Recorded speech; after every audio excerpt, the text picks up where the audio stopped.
It looks like you have a defense item, you have a steak carving knife. Which they do. You go out to dinner with them and they all pull out their knives and I'm like... Are you serious? In the restaurant? I kid you not. I can see you with this thing for real.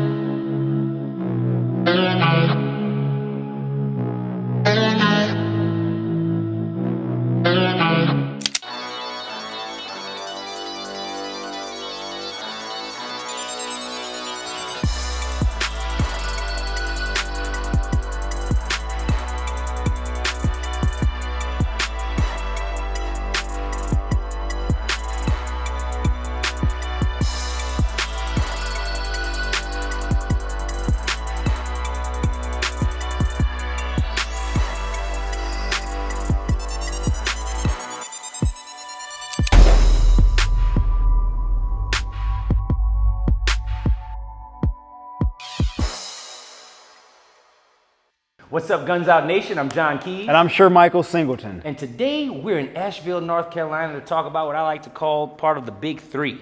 The big three? The big three. What are the other two then? Knives and holsters. But today we're talking about knives. Did you just make that up, John? I did just make it up. See, John does this a lot, guys. He always comes up with stuff on the fly. Doesn't tell me so that I can't participate at all. But anyway, we had an amazing... Good though, right? It did sound good. So as you guys know, we were in West Orlando at WAFT a couple, months ago, 2 months ago? Yeah. And we had the amazing opportunity to meet someone that you guys all recognize, Jamie Villamor, and her wonderful, wonderful daughter. And I think we didn't embarrass ourselves too much in front of them while we were there. But Jamie told us about this amazing opportunity that she's doing in partnership with MicroTech Knives. I'm really excited to team up with Tony, who is the owner of MicroTech, and he's actually going to teach me how he started making the blades from the ground up. So I'm really, really excited about that. I'm super excited about my partnership and to actually introduce you to the man behind. Can we meet him? Can we meet Yes, the legend, the yes. myth, the legend? Yeah. Money coming, money go. I've been at it on the low. Trapping out a while live. I can see the leaders doing as we talking plans and maybe seeing you. Pull up on you, let me scoop. So Tony, here we are. We're at your amazing facility. We've had the opportunity to meet some of the amazing people behind the scenes who are putting in the work to produce these absolutely amazing craftsmanship, hand-produced, handmade knives. There's a reason why you guys are one of the best in the business. Before we get into this, I just got to ask you really quickly, how did you get to this point? How we got to this point? Well, started back in 1991, just as a vision and a dream, as a hobby more or less, just kind of making knives. I've always been on the firearm side and did the best I could at a very, very young age to kind of cultivate my talent and my skill on the machining side. But I always had a love for the knives. Regardless of what I did on the gun side, which is always a passion of mine and still is today, as you can see some remnants is still carried through with the suppressor line and everything else that we've done, it's always been the knife side. So, you know, back in the day when it was very difficult, couldn't afford a whole lot of really good knives of my own, but I did have some skill level that I was able to manifest into making a few knives for myself. And it caught a large amount of interest back in the day, and it just kind of, you know, the whole idea just manifested itself. For everybody that took a look at what I had in my pocket, they're like, I would love to just have that. And it wasn't a really big knife. It was a small knife called the micro knife at the time, or the MicroTech. And then, of course, adopted the name the UDT Mini Seal that we dedicated towards the SEAL team members that bought it back in the day. So that knife cultivated the path for where we're at today. So the industry just came to continue to re-challenge us and each time, and we reacted by giving them new products and answering the challenges of the industry. And it's done pretty good so far. Partnership. How did it all come about, Jamie? How did you get here? So I actually met Tony a couple years ago through a friend of mine, Baston, who also does knives, Bastinelli, who MicroTech collabs with. So yeah, he made the introduction. I flew out here, met Tony, got to tour the facility, and I was literally blown away. So I was like, surprise there. Oh my gosh, this, and the fact that he literally like started in his garage, I was extremely inspired. The shop was immaculate. So I was like, wow, everyone on the team was amazing. So I literally felt like I was welcomed into a family. So I have a two-part question. So Sure. Jamie, how long have knives been a passion of yours? So I initially started throwing. wow. So I have a target in my backyard, and I throw knives.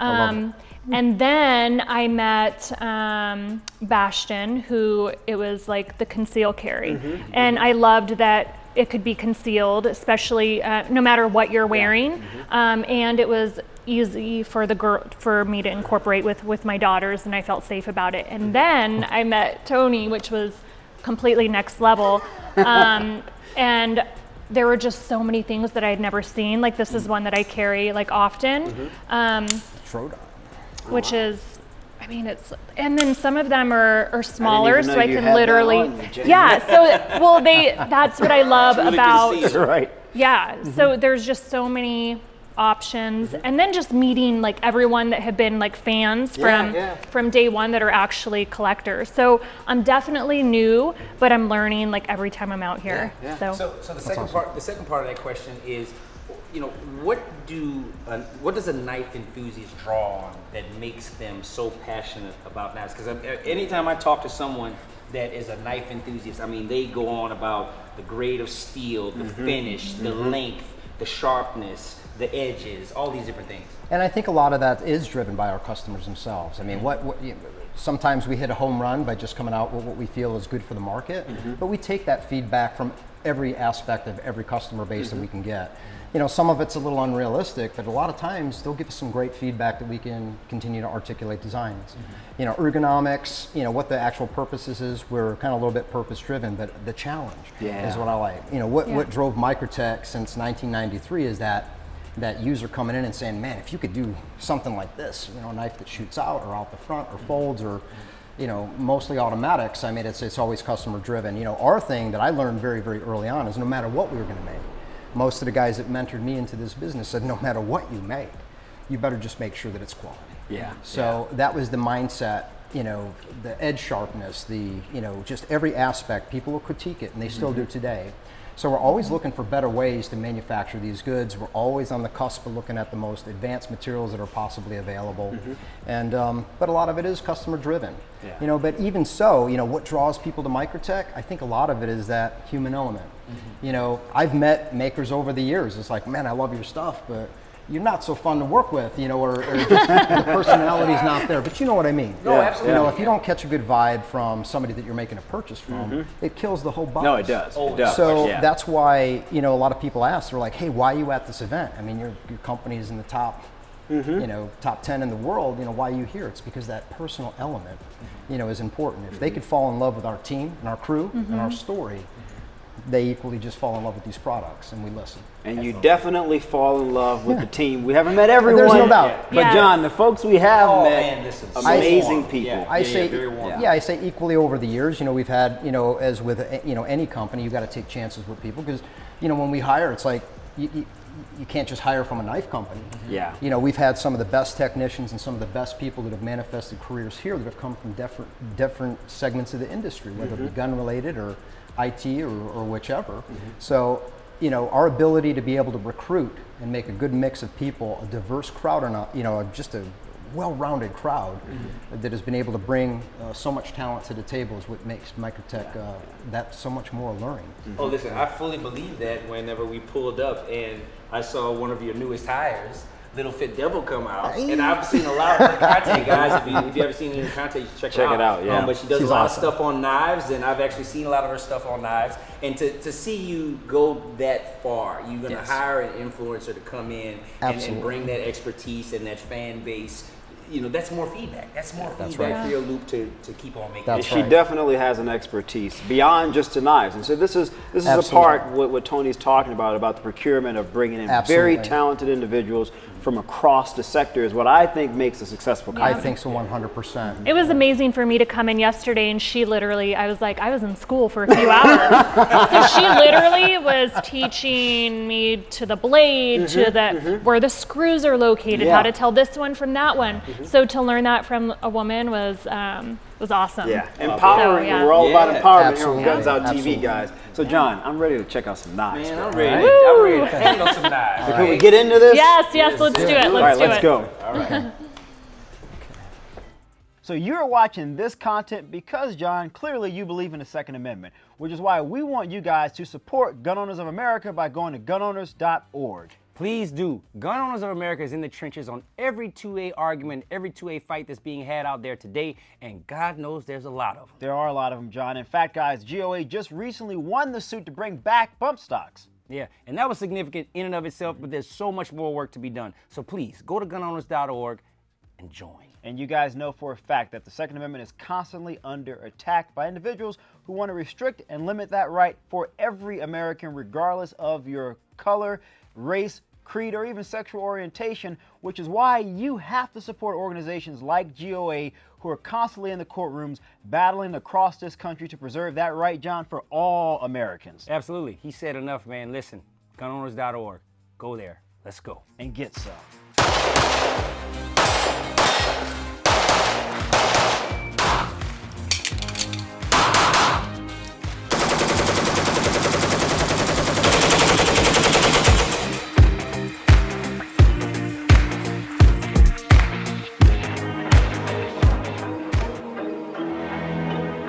You know, guys, I know we're a little bit limited on time, but you know, a lot of the different models that we have, something that we're really proud of is, you know, we have a relatively diverse line, but it's hard to go back and articulate what we've done over the last 27 years, but this is probably about as representative as we can get.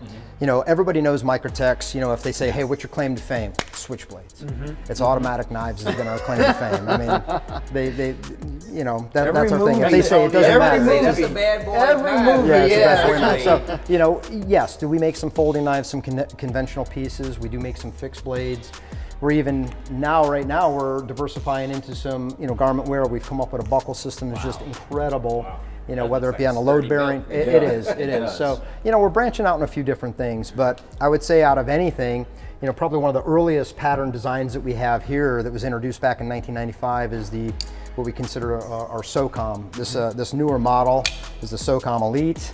You know, just a standard manual action knife, very sturdy, and it's this year's model that we continue to improve on. You know, it comes in a Tano blade, a couple different finishes, clip point, and we also make an automatic version of that. So why don't you break that down for the audience, because, you know, I'm not a knife guy, and I'm very curious about what you're talking about, OTF, Switchblade. Walk us through that real quick. You know, the Switchblade term has always been kind of like that generic acronym for a knife, you know, Switchblade or jackknife or any of those types of terms. Back in the early, you know, 40s and 50s, the term switchblade was always like, oh my God, you know, associated with criminals or whatever, you know, the early gangsters, right? Switchblade knives. Somebody in the alley with somebody in the alley, you know, drive-by knifings with the switchblades. But, you know, our automatic knife is a little bit more what we use if we put it in any type of our nomenclature, automatic knife, which means the firing of a device to fire the blade automatically. But the OTF, or out the front, was keyed very, very early on, even before we had this particular, what we consider to be a dual action, which is firing open and close. Our earlier pieces, I don't have any examples, which was like the CFO or the Halo, actually fired, and then you had to mechanically retract the blade. Those were great, but those were used for extreme conditions, whether you're diving or parachuting. It was just designed to open no matter what. You know, on the OTFs, kind of the one that's really, you know, was a change for our company. In 1999, we got a challenge to say, hey, look at, you know, everybody's always gone to the flea market or gone out and said, hey man, I picked up this OTF, look at it, fires in and out. Or when I go to Italy, I go to the market and I find these cheap switchblades. Guy said, man, if you can make a more industrial version of that in and out knife, that lazy man switchblade that you can use with one hand, I bet you it would sell. And the UltraTech was born. So, you know, contrary to popular belief, a lot of people are saying, well, we designed that. No, you didn't, unless you did it before 1999. I'm sorry. So it's not like we invented the OTF, but boy, did we certainly make these things popular in such a way with the button being on the firing top side. For an in and out, it works out great. But the UltraTech has been the hallmark of every new knife model that we've done of this type of. This feels so much different than the one I was just holding. And Tony, so for people watching and they're like, wow, that's really cool, what would be the everyday usage for this type of blade? You know, like I said, sometimes I carry a folder, but I'm just going to say 9 times out of 10, I carry an OTF. I'll carry a die rack. A lot of people say, Tony, what is your all-time favorite knife? Combat Troton. So the Combat Trodan size, which is this one here, I mean, so Big- awesome. big day one, right? it's just been my go-to. You know, our knives were used at one of my, you know, we've done a lot of theatrical type work, but, you know, especially John Wick films. Yeah, you we're know, big fans of Wick. You know, so the Ultratech and the Trodan, and then the Cypher made it into 3. I don't know if I'm going to make it into 4, but that's okay. Fingers crossed, Tony. Yeah, we'll Fingers see, crossed. But you know, this has been my choice since day one. You know, I enjoy it. Oh, Yes, right? the Because you combat's literally good. have like the best of both worlds. You have like the sturdiness and the size. John, I Sure. would go for the large. You know, like the large. Yeah. Yeah. So, you know, with the automatic knives or OTFs, there's, you know, depending on the states or the laws and stuff, we do make some smaller versions that are acceptable in a lot of states. I mean, we call it a Cali Legal, which is a 2 7/8 inch blade. Poor but Cali. Yeah, I know, I know, California. man. I know. God. No straws, no knives, no Such a nothing. great state, But man. you know, we have the Mini Trodan, which fits that build, and then we also have a California Legal X70, and we sell the tons of those in a lot of states that only permit a certain length blade. Yeah, yeah. You know. I am quickly starting to understand what the obsession is with collecting these knives, knives, because yes. they Yeah. have so many shapes, so many sizes, so many colors, so many different applications. And it's just really, really cool. And I love this two-tone finish here. That's something that we've done since day one. Bastinelli Knives, another gentleman that we've been working with is Sebastian Berengi. I wish he could be here because you love him to death. So I've known Sebastian for 7 years. Unbelievable young man, my personal best friend, and he's an unbelievable designer and knife maker. One of the most popular pieces that we do is called the Stitch, and that would be considered a switchblade automatic knife. Very sturdy piece, very simple. Look at that. And this- yeah, hold on to it sturdy. Yeah, there you go. There you go. You have a defense item. You have a steak carving knife. Which they do. You go out to dinner with them and they all pull out their knives. And I'm like, Are you serious? In the restaurant? "Kid you I not." can see it this thing I'm for like, real. No, "Are you seriously, really right? cutting your steak How's that with steak, your knife?" John? And I'm like, "Yeah." Be like, I hope you didn't put any lube on that knife before you start cutting your steak, buddy. I know. Nah, this is Very, very sturdy. Yeah. And Oh, it's probably man. one of the, again, the hard use knives that falls into that mill grade.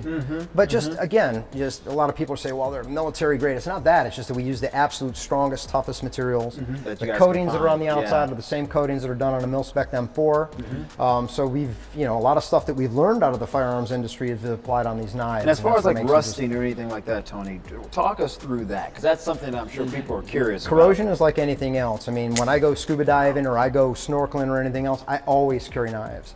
We have some pieces within our line that are specifically very, very good to resist corrosion, but it's like anything else. The M390 or any of these pieces, after you get done on a salt water, give it a fresh take care rinse, of it, yeah. dry it Take off. care of it, I mean, salt water is corrosive as all can be. You know, we appreciate the edge retention and the toughness over a stainless steel Yeah, that is yeah. non-magnetic that won't corrode, but you can't cut anything with. So, you know, we do have certain coatings like, I'll give you an example. The Scarab has been in our inventory again since probably 2004. Again, hard coatings, nickel-borne internals, DLC finishes, designed to resist corrosion in the most worst atmospheres, whether you're a hunter or you're just backpacking or diving or scuba So or would anything. you recommend this knife for diving? I would recommend any of our fixed blades and any of the ones that are what we consider to be hydraulically cleared in the inside. So some of the knives that we have, like the Scarab, have internal cuts to make it so that it'll, coming up out of the water, they'll fire with no hydraulic lock. Gotcha. You know, not all the knives are designed that way, so if you get them wet, you'd have to come up, give it a shake, and then fire it. But the UTD or the Delta version that we make of both the Ultratech and the Combat and the Scarab were born that way. Makes They sense. were born that way. As I look down, I see the weird little thing with the pen. Yes. What is this? You know, I thought it was dental apparatus. Like, what? there once was a time where everybody was kind of following the pen choo-choo train of Yep. having a pen that you could use as a weapon. Yeah. We didn't want to do that. We just wanted to make a writing pen. The siphon's been in our inventory for quite a few years. So it's really just a It's writing simple, pen. man. It's just a pen. You know, people are like, what does it do? It's like, no, I'm telling you, it doesn't shoot a gun. That's so It's- funny. It's like You know, they're like, wait a minute. It's just like, Just no, a we pen. didn't want to make a weapon this time around. Just a simple pen. You know, it's Well, easy, it's a cool accessible. pen. It Yeah, uses it's a really cool a pen.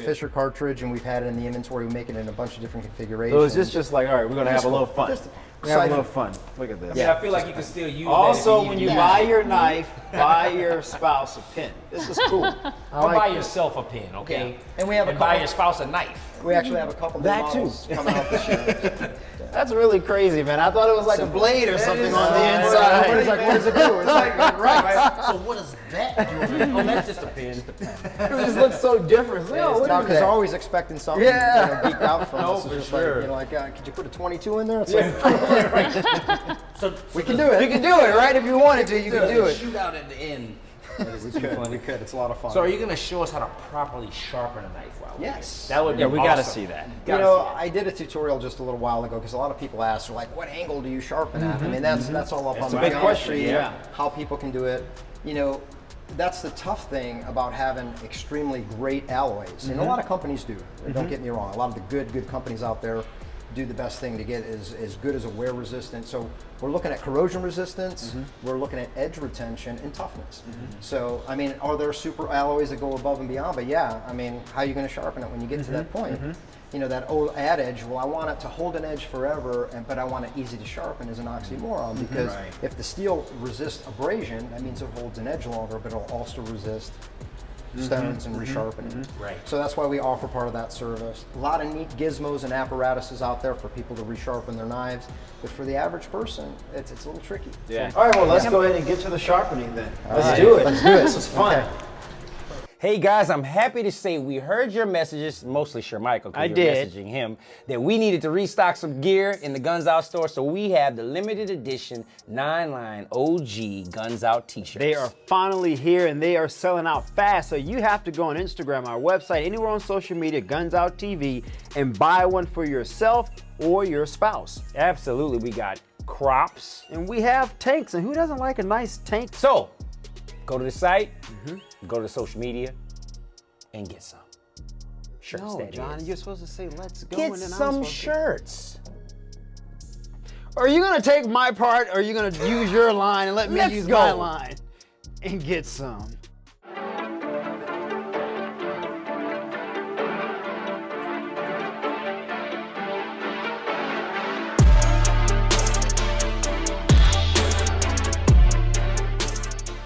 All hand fitted. I love That's it. when you know you're getting quality. So I see you. What are you doing? I see you doing that over and over. Testing how the blade fits inside there, like whether or not it drops free, whether the pivot is too tight or not. It's pretty much got to fall completely under its own weight all the way to the back there and forward. And when this thing is tuned right, it slides like glass. The blade open and close. So it just takes a little bit of effort pushing it open, and then it'll just go the rest of the way. This one, it's almost halfway. I have to put the rest of the body screws in, and then fit the lock bar, and that takes a little bit of finesse from that spinning that diamond wheel back there and the whiz wheel. Okay. Later stage of assembly, I'll put this, ceramic ball inside the lock bar, and then this is what interfaces with the pocket in the blade, which gives it that retention when closed. That is why you're not gonna take You need to these send blades it back. apart, because Yeah. you lose one of those balls. And That's it, John. it's- That's it's a it. wrap. It's over. And I don't think you can order one of those. So. Yeah, these things are really neat. Man, that's cool. It's literally like an art. No, seriously, Jamie. Yeah. Everything that comes through this department, everything, whether it's blades, pocket clips, gets nomenclature markings here. And this is Daniel, everyone. Hey, Daniel, how you doing, man? Daniel number 2 for today, Yes. because this is Daniel number 1. Daniel. So everything gets our nomenclature markings, serial numbers. You know, since day one, we serial numbered our knives and it allowed us to track. Let me We ask didn't you- need to do that, but we've done it since day one.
whole thing, you gotta bleed for your brother.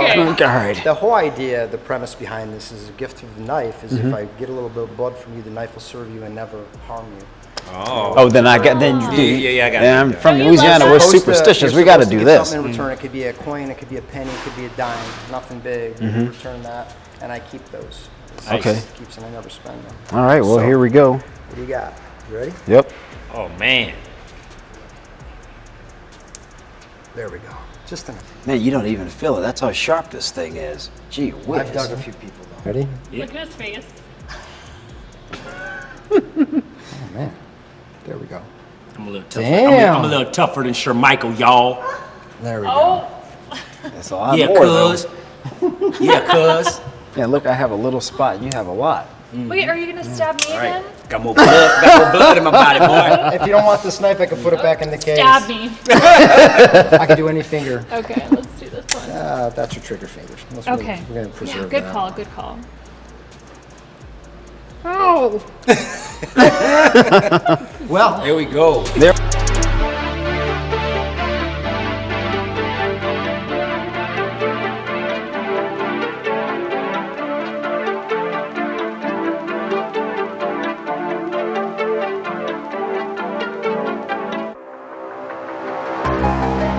Feel like we're going to meet the wizard.